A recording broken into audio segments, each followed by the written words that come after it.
श्री स्वामी समर्थ. तुम्ही स्वामी समर्थांचे भक्त असाल तर हा व्हिडिओ शेवटपर्यंत नक्की ऐका.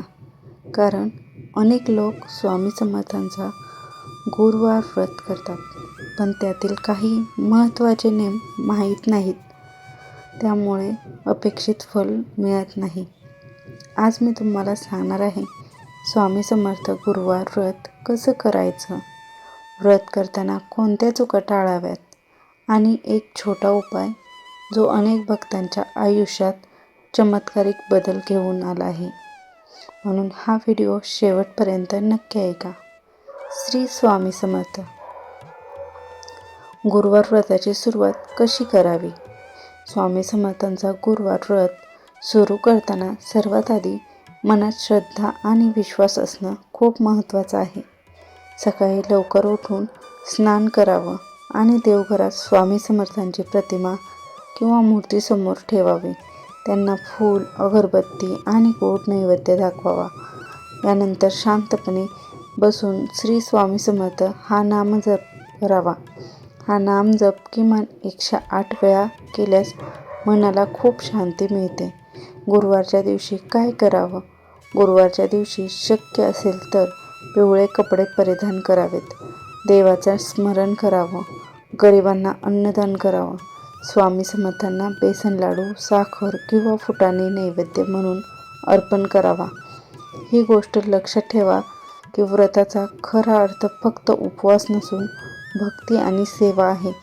गुरुवार व्रत करताना महत्त्वाच्या गोष्टी म्हणजेच अजून एक महत्त्वाची गोष्ट काय आहे तर लक्षात ठेवा, स्वामी समर्थ व्रत करताना कोणालाही दुखवू नका, वाईट शब्द बोलू नका. घरात भांडणं टाळा, कारण ज्या घरात शांतता आणि देवाचं स्मरण असतं तिथे स्वामी समर्थांची कृपा लवकर होते. हा छोटा उपाय नक्की करून पहा. गुरुवारच्या दिवशी स्वामी समर्थांच्या फोटोसमोर तुपाचा दिवा लावा आणि मनापासून हा नामजप करा.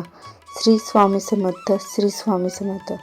फक्त काही मिनिटे जरी नामस्मरण केलं तरी मनातील चिंता कमी होते. अनेक भक्त सांगतात की हा उपाय केल्यानंतर त्यांच्या आयुष्यातील अडचणी हळूहळू कमी झाल्या आहेत. किती गुरुवार व्रत करावं? अनेक भक्तांना माहीत नाही किती गुरुवार करायचं असतं. तर 11 गुरुवार, 21 गुरुवार असं व्रत करतात. पण स्वामी समर्थ भक्तांसाठी सर्वात महत्त्वाची गोष्ट म्हणजे श्रद्धा आणि विश्वास. कारण व्रत केवळ इच्छा पूर्ण करण्यासाठी नसतं, तर स्वामींच्या चरणी भक्ती वाढवण्यासाठी असतं. व्रत पूर्ण झाल्यावर काय करायचं आहे? जर तुम्ही 11 किंवा 21 गुरुवार व्रत पूर्ण केलं असेल तर शेवटच्या गुरुवारी स्वामी समर्थांना गोड नैवेद्य दाखवा, गरिबांना अन्नदान करा आणि मंदिरात जाऊन नमस्कार करा. हे केल्याने व्रताची पूर्णता होते. आणि एक छोटा अनुभव तुमच्यासोबत शेअर करत आहे. एका स्वामी भक्ताने खूप श्रद्धेने गुरुवार व्रत सुरू केले होते. त्याच्या आयुष्यात खूप अडचणी होत्या, आर्थिक समस्या होत्या आणि घरातील तणाव. पण तो प्रत्येक गुरुवारी शांतपणे स्वामी समर्थांना नामस्मरण करत राहिला. काही महिन्यांनी त्याला जाणवलं की त्याच्या आयुष्यातील परिस्थिती हळूहळू बदलत आहे. कारण स्वामी समर्थ भक्तांना नेहमी सांगतात, भिवू नकोस, मी तुझ्या पाठीशी आहे.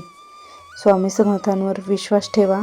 गुरुवार व्रत श्रद्धेने केलं तर मनाला शांती आणि आयुष्यात सकारात्मक बदल जाणवतात. जर तुम्ही स्वामी समर्थांचे भक्त असाल तर कमेंटमध्ये श्री स्वामी समर्थ लिहा आणि हा व्हिडिओ इतर स्वामी भक्तांपर्यंत नक्की शेअर करा. श्री स्वामी समर्थ. धन्यवाद.